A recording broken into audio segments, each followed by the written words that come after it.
अच्छा, react app का ये फोल्डर हमारे पास आके ओपन हो गया है। तो ये सबसे इजी तरीका है, बजाय कि आप यहाँ पे सर्च में जाएं और VS कोड लिखें एंड देन VS कोड लिखने के बाद आप फाइल मैनेजर पे जाके न्यू फाइल करें, ओपन फोल्डर करें एंड देन वहाँ से खोलें। तो बहुत इजी है कि आप उस पर्टिकुलर फोल्डर में जाके अपना विजुअल कोड पे एक्सेस कर सकते हैं। ठीक है, तो अब हम क्या करने वाले हैं थोड़ा सा मैं आपको बता देती हूँ।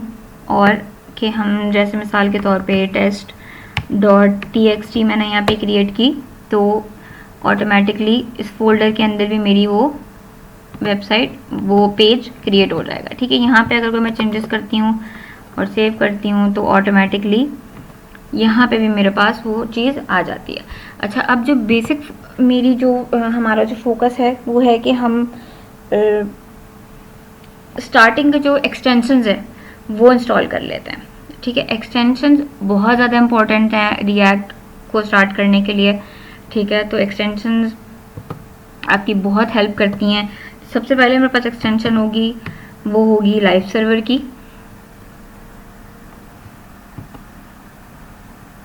मेरे पास इंस्टॉल है। ठीक है, लाइव सर्वर क्या होता है? लाइव सर्वर बेसिकली डायनामिकली आपकी जो रिएक्ट ऐप है उसको विजुअलाइज करवाता है। ठीक है, आप उसको क्रोम पे या ब्राउज़र पे आराम से उसको देख सकते हैं। ठीक है, क्योंकि सर्वर साइड हम स्क्रिप्टिंग, सर्वर साइड प्रोग्रामिंग कर रहे होते हैं, तो ये HTML की तरह नहीं है कि राइट क्लिक करके आप विदाउट सर्वर उसको एक्सेस कर सकते हैं। इस तरह नहीं होता। तो आपको उसको एक्सेस करने के, अगर आपके पास लाइव सर्वर नहीं होगा तो ऑब्वियसली आप उसको फ्रंट एंड पे नहीं देख सकते हैं। ठीक है, लेकिन live server is something, command के हेल्प से आप भले देख सकते हो, लेकिन वैसे हम जैसे नॉर्मली कोई भी वेबसाइट करते हैं कि राइट क्लिक करके ओपन विद क्रोम कर देते हैं, तो वो चीज़ हम इसके रिएक्ट की ऐप के साथ नहीं कर सकते हैं। उसके लिए हमें लाइव सर्वर की लाजमी ज़रूरत होती है। अच्छा, उसके बाद हम क्या करेंगे, हमारे पास एक वेरी इम्पोर्टेंट एक्सटेंशन है, that is thunder client. Thunder client क्या होता है? थंडर क्लाइंट बेसिकली एक API मैनेजमेंट टूल होता है। ठीक है, एक्सटेंशन होती है। इसको हम कैसे समझेंगे कि अगर आपने पोस्टमैन आपको पता हो, ऑब्वियसली पता होगा, अगर नहीं पता तो कोई बात नहीं, हम थंडर क्लाइंट को पता कर लेंगे। थंडर क्लाइंट को पढ़ेंगे, आपको समझ में आ जाएगा एंड देन फिर आप पोस्टमैन पर जाएंगे तो आपको पता चल जाएगा कि वो थंडर क्लाइंट की तरह का है। ठीक है, तो पोस्टमैन बेसिकली पोस्टमैन का अल्टरनेटिव है थंडर क्लाइंट। पोस्टमैन क्या होता है? पोस्टमैन आपकी API को क्रिएट करने के लिए, इंपोर्ट करने के लिए, यूज़ करने के लिए, टेस्ट करने के लिए होता है। APIs क्या होती हैं, अगर नहीं पता आप लोग को तो हम आगे जाके इसके बारे में पढ़ेंगे, डोंट वरी अबाउट दैट। आज के लिए जो सबसे ज़्यादा इंपॉर्टेंट चीज़ है वो ये है कि हम अपनी इंपॉर्टेंट टूल्स और एक्सटेंशंस डाउनलोड करके रख लें। ठीक है, ताकि हम टाइम बाय टाइम इसको यूज़ करते जाएं। आगे जाहिर सी बात है, हम जैसे जैसे यूज़ करते जाएंगे हमें पता चलता जाएगा, क्योंकि मैं थ्योरी पे इतना ज़्यादा बिलीव नहीं करती हूँ, मैं प्रैक्टिकल पे ज़्यादा बिलीव करती हूँ।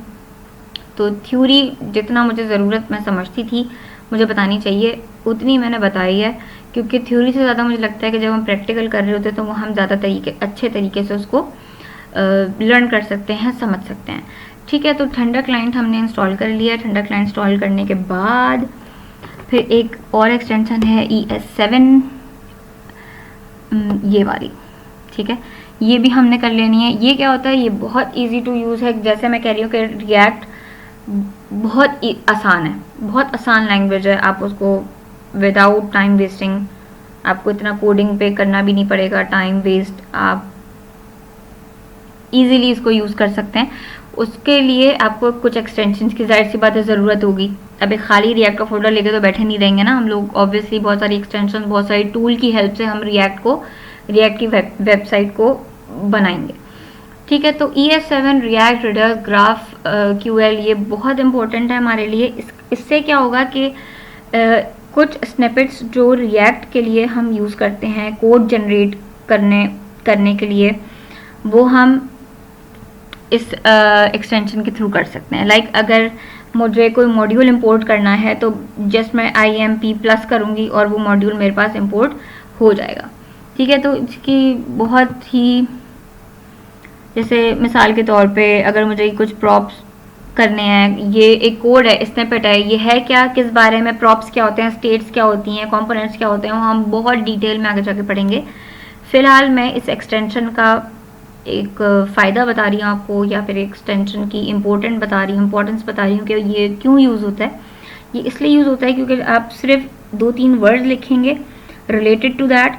जैसे अगर मुझे ये प्रॉप्स की कांस्टेंट अपने मतलब इसका कोड अगर मुझे ऐड करना है, मैं इतना ज़्यादा मुझे अगर याद नहीं है, तो मैं सिर्फ CP+ लिखूँगी तो ये पूरा का पूरा कोड मेरे पास जनरेट हो जाएगा। ठीक है, तो बेसिकली ये एक बहुत ज़बरदस्त हमारे पास एक्सटेंशन है। देन हम करेंगे प्रीटियर कोड फॉर्मेटर, ये भी एक बहुत इंपॉर्टेंट है। अच्छा, इसकी डिटेलिंग में हम बहुत बाद में जाएंगे, अभी हम बस इन सारे एक्सटेंशंस को इंस्टॉल कर लेते हैं जो कि हमने कर लिए हैं। और ये बहुत बेसिक और बहुत इंपॉर्टेंट एक्सटेंशंस हैं। और भी अगर मैं एक्सटेंशंस की डिटेल में जाऊंगी तो मेरी 4-5 वीडियोस तो वैसे ही चली जाएंगी। ठीक है, तो हम साथ साथ जैसे जैसे हम आगे करते रहेंगे तो हम आगे की एक्सटेंशंस भी इंस्टॉल करते रहेंगे, उसका यूजेज भी मैं आपको बता दूंगी, यूज़ केसेस भी हम बताते जाएंगे सारे के सारे। लेकिन अभी जो मुझे लगता था कि बहुत इंपॉर्टेंट टूल्स और एक्सटेंशंस हैं वो मैंने बता दिए। तो अब हम एक काम कर लेते हैं कि हम इस वीडियो को वाइंड अप करते हैं, एंड द नेक्स्ट वीडियो से हम रिएक्ट की को किस तरह से स्टार्ट करना है, उसका पेज या वेबसाइट हम किस तरह कमांड प्रॉम्प्ट से बनाते हैं या फिर आप डायरेक्टली बनाते हैं, वो हम आहिस्ता आहिस्ता सीखते जाएंगे। तब तक के लिए अपना बहुत ख्याल रखिएगा। अल्लाह हाफिज़।